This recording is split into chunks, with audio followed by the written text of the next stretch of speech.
Late Ill Kid at OneYoungsta holding it down, bringing that street geek and nerd soul. What is up, my people, today? Oh, yeah. Another wonderful episode. Movie reviews. And I'm joined by the wonderful... It's me, Mark B DONICA. Mark BD. I didn't rhyme. MBD, Mark. Yeah, that works. MBD, yeah, that's me. So, we just saw Bumblebee in 4DX. We're going to talk about some 4DX stuff too.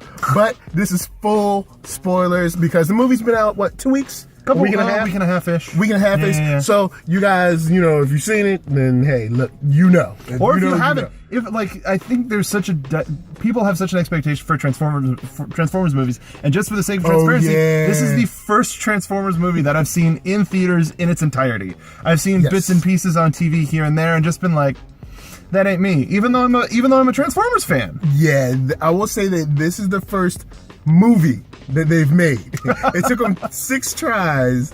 The other ones was like, oh, this part is cool, that part is cool, but this is like the first actual movie they've made. So initial reactions? I liked it a lot better than I was expecting it to. It's very tropey, but it works for this movie. It's an old 80s like kid and their monster, kid and their alien, kid and their whatever, or kid and their dog, whatever. But it works for Bumblebee because we got a lot of action, a lot of Transformers action, a lot of Cybertron, a lot of stuff that everybody's been itching for. I was really surprised at how much designs. Yes, and I was really surprised by how much I liked it. Yeah, same here. It's definitely, I mean, Steven Spielberg is so look, it's EP and that stuff. It's E.T., it's Iron Giant, that's what it is. But yeah, it's good. And I enjoyed it. It is kind of like you're watching and you're like, oh, well, I know this is gonna happen. But you have a fun time watching it. Like I really enjoyed this. I was watching it like, man, I know that this is just kind of like the, you know, like the boy and a dog or the kid and the alien story, but I'm digging it. I'm eating it up, and it's probably because of the way they put in like kind of like those original designs of the Transformers. Give us a little bit of the music. Yes. And so I really had a great time. So we saw it in 4DX. This is both of our first experience with 4DX. And when you sit down in a chair and on the armrest it says water on, I scrambled for the button as soon as possible. Because I go to too many damn theme parks to be like, something squirting in my face, turned it off. Yeah. And all it took was one on your end to be like, nope. Not for me. No, thank you. Wow. It's interesting. I think you should enjoy it or experience it at least once. But yeah. I liked it because when I watch movies in the theaters, I kind of move with the camera already. Yeah. So it was giving us those little sweeps, those little spins, the differences of perspective where a character would lean and it would lean the chair for you as well. And the rumbling and the action and like the bullets going past your head and all that stuff. Those ones weren't bad, but okay, they have this like smell. So it's a problem that if anybody has ever been on the Soarin' ride at Epcot or Disney's California Adventure, where they pump smells in, and if there's one that's strong enough, that one will stay. That one will sort of it stays. Make its presence known. And there's one. And I mean, we're at a movie theater, so I'm not too surprised by it, but it smelled like old hot dog water. Yeah, the smell was chemical hot dog water. That was the smell. Like if people are boiling hot dogs and you instead of dumping it, they went, we're sending this to movie theaters worldwide. We gotta send this to movie theaters for the 4DX. There was only one scene where it worked, and it's because our hero Charlie works at a hot dog at a stick on a stick place, and they pumped it right before, and they're like, oh, okay. It's like, okay, I'll allow it. I don't know if we lose this entire rest of the smells of the movie for this one effect, but hey. Yeah, because there were no other smells. It was hot dog water or bust. That was it. Well, you knew what they were.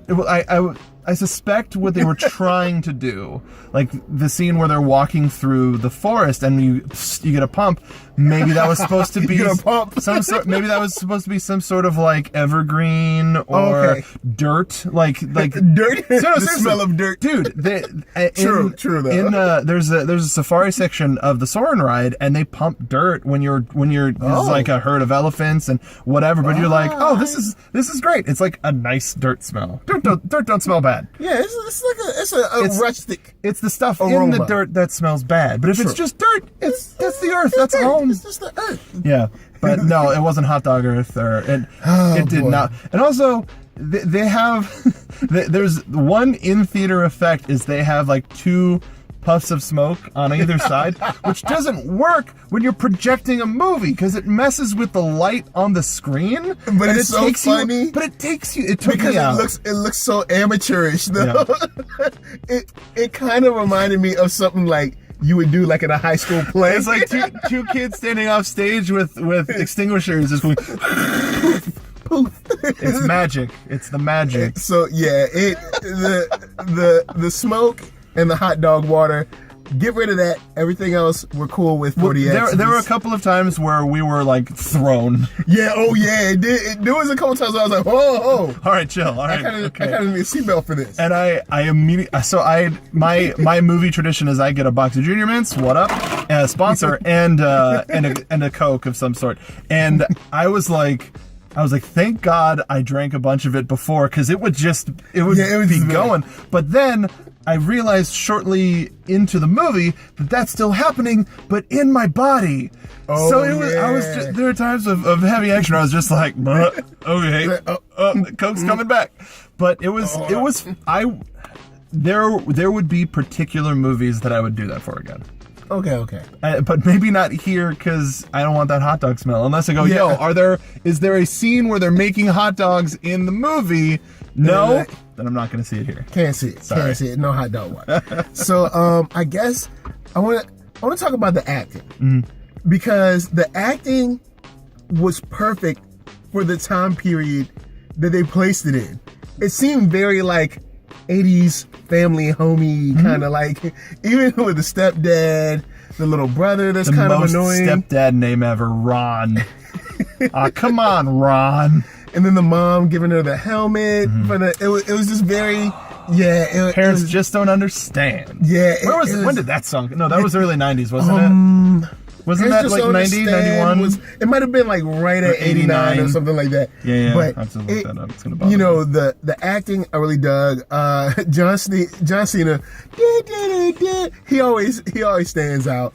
But I did like how 88. Just missed it. Just missed it. But I love how they let John Cena be John Cena.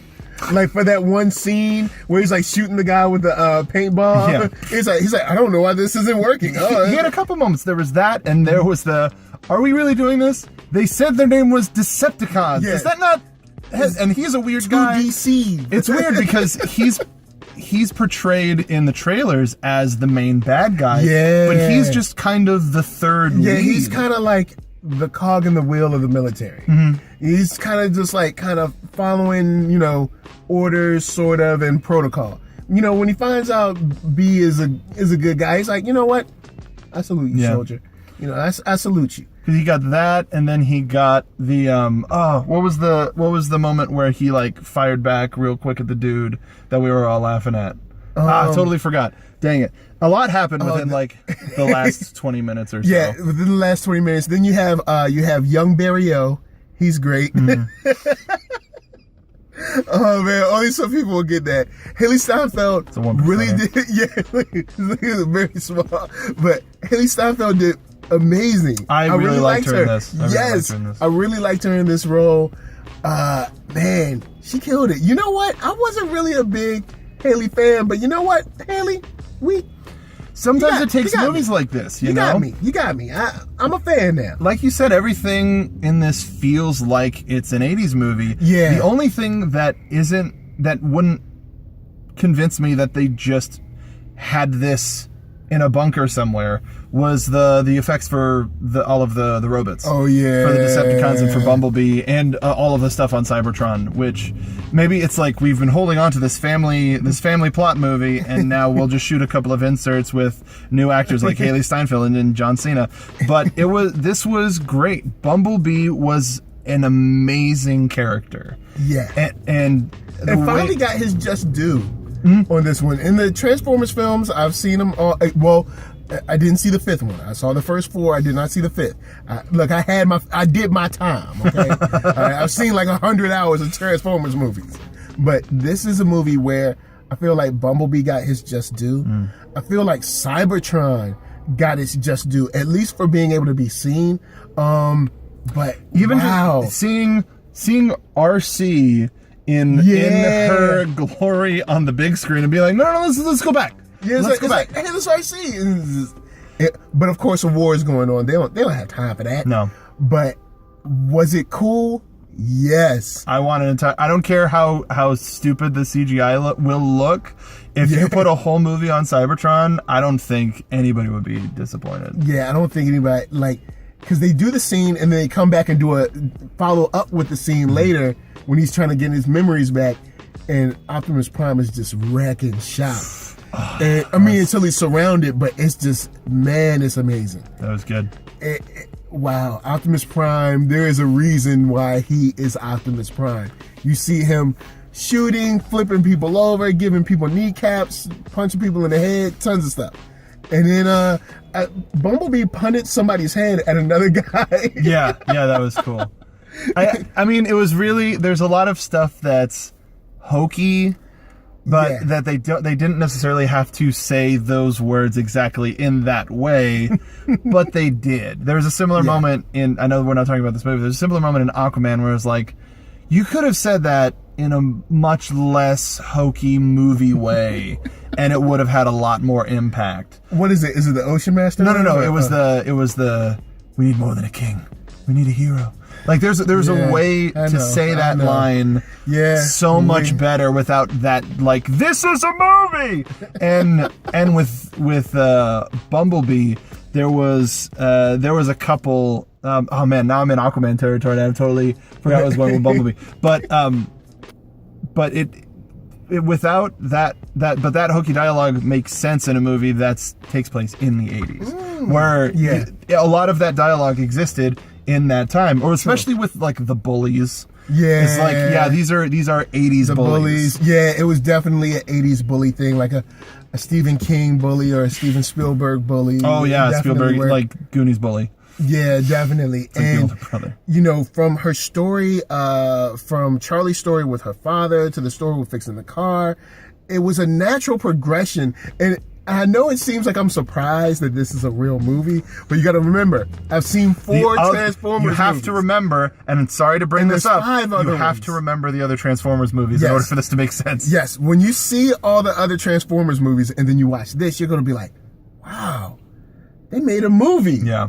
They made a real movie. I have a lot of friends that are diehard ride or die Transformers fans, and especially one of my best friends. He is just a huge fan of the classic franchise. And when the movies started coming out, he was like, "Yeah, but it's something." So I kind of want to go see this with him so that he can go, "That's it. Yeah. That's what we've been waiting for." Cybertron is on point. Michael Bay, you know those movies you've been trying to make for the past however long? Well, listen to this. It's shouts out to Travis Knight for doing this. Yeah, Travis Knight killed this. He did Kubo and the Two Strings. That was great. I know he did. He knows coming of age movies. He does that pretty well. Yeah, and let me look him up. Just handled. I want to say he did Norm. Nah, maybe he didn't. But anyway. Guys, I love the direction. He did Paranorman. Paranorman. Okay, cool. So he did all of the. He did the Leica. Okay, so he's done all of them. He did Kubo, Paranorman, Box Trolls, and he's doing their next one, Missing Link. Okay, cool. Well then, he definitely showed out on this one. And Coraline. Oh well, he was lead animator on Coraline, but still, Coraline was tight though. Coraline's cool. Yeah. So a movie that just enjoys, and it's just good. It's a solid movie. We were literally taken for a ride. because we saw it in 40X. Yeah, 40X. Yeah, shouts out to 40X. Besides the hot dog water, I enjoyed it. Oh, and no water in your face. No spritzing. Turn water off as soon as you can. Yeah. But the robot fights were killer. Even the stuff with the humans wasn't like, it's weird to care about humans, and I know this is something that is coming from somebody who hasn't seen all of the movies in their Transformers. Entirety. But this movie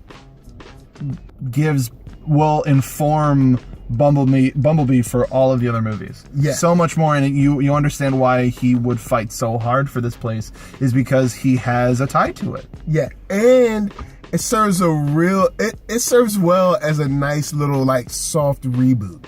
It does. Because we can get from 87 to where the first movie was. Yeah. And kind of wipe that clean. So like, sir, we're catching up to the Transformers movies. Yeah, we'll just blow past them. We're gonna skip. Yo, it's a good job just pretend like it never happened. Yeah. This is like your next movie is set in like 98. just like, just forget like everything else happened. But what's your rating?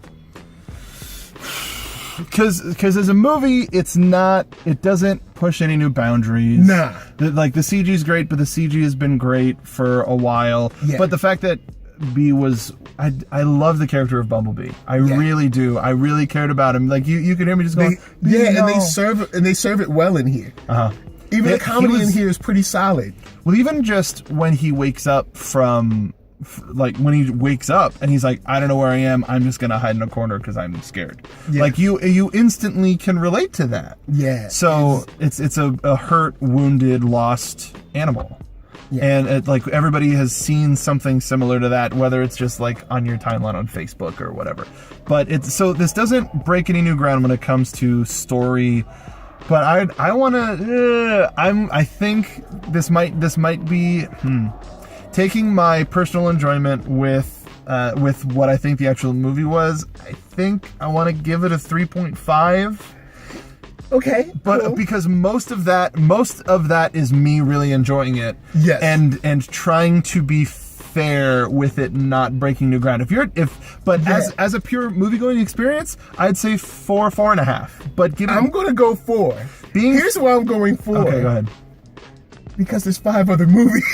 Okay, all right. I will agree with you on a 4. You have to see the other 100 hours of Transformers. But yes, I would put it at 3.5. But it's something about like they finally did it. They made a real movie with Transformers, and they look like Transformers. And then Bumblebee with the fighting. Look, Bumblebee has been taking like jujitsu classes. No, he can throw down. Yeah. Yeah, no, he like solid arm. Like he did an arm takeover almost into an arm bar, a bunch of hip tosses. Yeah. My favorite thing is it wasn't just a couple of robots fighting each other. It was Bumblebee going straight at it and then realizing, all right, I need to use my size to my advantage, and going for speed and disorientation as opposed to power. Yeah. There was actual fight logic when it came to the big fight at the end. And it works because there's so many times where he's like, he is the underdog. He's smaller, all kinds of stuff. He's on his own. And it works well to I guess the emotion towards him. Mm-hmm. I wanted to ask you, was there any point in the movie where you thought, man, I want another Autobot to show up to help B? Whether in a sense of, man, this could use another big robot. Because for me, I was like, I just want somebody to help him. Yeah, because I was like, man, it's not looking good for him right now. Let's even the odds. I was like, we need some help. And this movie will do it for you, where you're like, yo, I think he's in over his head. Mm-hmm. He needs, we need one more Autobot just to push it over the edge. Yeah. So that means that we had the right amount of compassion for our character. Was like, he needs some help. Get our boy some help. Our collective robot son, Bumblebee. Yeah, and now that you have Optimus there and the other Autobots are arriving, even if they didn't pay that off, even if it was just to show the classic red truck driving next to Bumblebee, even if that was just like, oh, it just happens to be some truck driving by. Yeah. Then cool. Like we get at least a moment where it's like, is it Optimus? Is it not? And it was the real Optimus box truck design, like the old, I guess, Peterbilt or whatever design. And the same trailer, like my brother and I have that toy. Yeah, the same like kind of design trailer. They did it. They did it. They gave us a Transformers movie, guys. If you like G1, they did it. Oh, dude, this is such a love letter to G1 because you get because of the Cybertron stuff. Yeah, Cybertron is just, man, RC. Look, I've always been an RC fan. I want to go back and pick out who some of the other ones are, but it was just like, especially with the 4DX, like, the first scene being a big battle and a big war, it was kind of discombobulating. And RC being bright white and bright pink, very easy to pick her out, and especially they gave her a line or two. But it was, I want to go back and see who the other Autobots were. And we got, what was it, Bumblebee's actual voice. Yes. So that was cool. And that's what it was. That's what, okay, the moment where I was like, kind of hokey dialogue, and it's like, not talking, let's make it official. And I was like, okay, all right, fine, great. Okay, all right. But then also, that means that his voice box is in those mountains somewhere, and they could find it. Yeah, you know what? That's right. They could find it. They could go back and get it. And I will say this, before we go, the Decepticons were actually scary. Yeah. Like, well, because of Bumblebee's diminutive size. Yeah, and even before that, the dude that's with the Angela Bassett character robot, he blew away 2 humans like that, and he wanted to kill more. He wanted to keep going. It was just like, he was like, look, man, look, what are they going to do for us? Like, they're humans. I don't care. Like, let's just kill them. And the little, like, the explosion. He said, I like how they pop. Like, that's sadistic.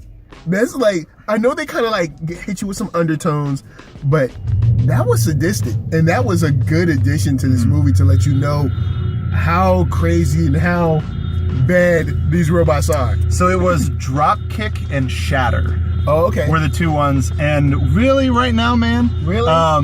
Drop Kick. They try to stop us. The fact that we got an actual drop kick from Drop Kick, I was just like a fun little nod. But I mean, I guess they found us, and we got to go before these crazy people. I swear, it's all the people that like G2 better than G1. That's seriously, we can't help it, man. Autobots, yeah, dude. I even just roll out. I gotta tell you, one of my favorite, and this will be the last thing that I'll say, and it was kind of echoed with this. There's something just so magnetic about Peter Cullen. Yeah, as Optimus Prime. He just has like a leadership voice. So one of the best, like a leader's voice. One of the best theme park experiences, and I keep going back to that. On the Transformers ride is one of the best rides, bar none, in a theme park. But there's a moment at the end when you save the day where you take cover under an overpass and you hear Optimus coming, and he comes down and he gets on your level, and since it's 3D, he's looking right at you. Wow. And you feel his voice reverberate through your body. Wow. And he's just like, I know the line, your bravery has saved the planet. Well done, freedom fighters. And you, like, the first time that happened, I felt so good after that. I was like, Optimus said I did a good job. All right. Hi, if you're in Florida, I think they have it in Japan or LA or visiting. Like, if you're remotely interested in Transformers, because the ride is so good. But this, like, the movie was a ride in and of itself. And it is a good ride. Yeah. If so, you've seen Spider-Man. Maybe you want to see Aquaman, maybe you don't. Maybe you don't necessarily want to see Holmes and Watson. You've seen Mary Poppins. You've seen everything that there is to be seen in the movies. But you want a good action experience? See Bumblebee. See Bumblebee. I can't believe I would actually say, hey, go see Bumblebee. Go see it. Go see it. You know, there's nothing else we can say. Yeah. So before we bounce, To my left, I have the awesome, amazing MBD. It's me. I'm the internet's Mark B DONICA. You can find me on Twitter at Mark B DONICA, and I do a whole bunch of podcasts. If you like wrestling, you can find us at the Wrestle Pros. I've been talking about theme parks the whole time. I do a podcast with my wife called Party of Two. We are on Twitter at Party of Two Pod, and we are anywhere you can find podcasts, essentially. But for anything else, please follow me at Mark B DONICA. Yep. And I am NERDSoul, NERDSoul. You know the deal. At ThatNERDSoul. Facebook, Instagram, Twitter. Holla at us. Let's talk about Bumblebee. I love it. I'm probably going to have to go see it again. Right? Also with Spider-Man again and Aquaman possibly. I was thinking I'd do 40X and maybe not here because there's so much water and you'll get a lot of that hot dog water. But with the action and how well they do the transitions in Aquaman, I would be interested in seeing 40X. Yeah. Aquaman, don't sleep. Get on the little chairs. Mm-hmm. So from us to you, we're just saying thanks and peace.